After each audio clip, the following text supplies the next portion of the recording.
Hi guys, it's me again mga kabuyog. Kaya na dahil break tayo, ayan.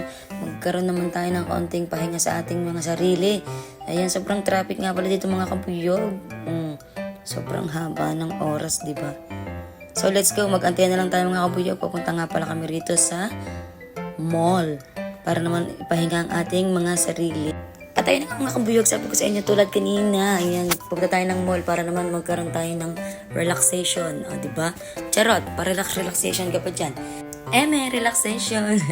Hindi, ngayon lang kasi kami kabuyog nagkaroon ng free time ni Paher, lalo na at nag-start na po yung aming small business na fried chicken. Yan, ngayon lang talaga tayo nagkaroon ng ganito. Ayan, at malapit na nga pala kami rito. Ayan!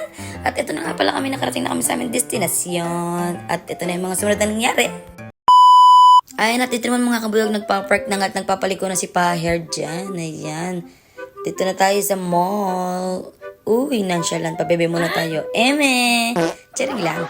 So, ayan, dito na lang natin kung meron tayong pwedeng parkingan dito. Kasi medyo marami na talaga nakapark. Pabebe ka, girl. So, ayan, naghahanap si Paher. Let's go. 1 hour later.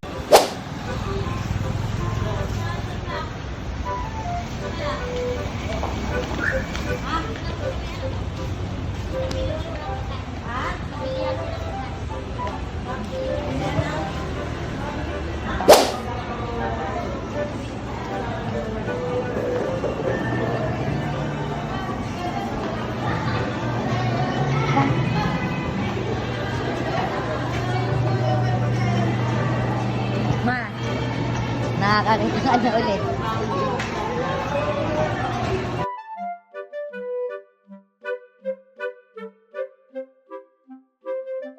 Ayun na nga mga kabuyog, at dito nagpapalangan na kami kung saan kami kakain dahil talagang gutom na kami sa haba at layo ng aming biniyahe.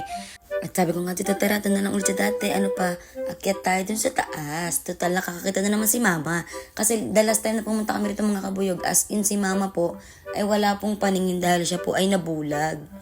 At ngayon, na si mama kung mapapansin nyo, nakakalakad na ulit siya mag-isa, hindi ko naakay. So let's go, tara na tumaas at kumain. Gutom na talaga yan. 2 hours later.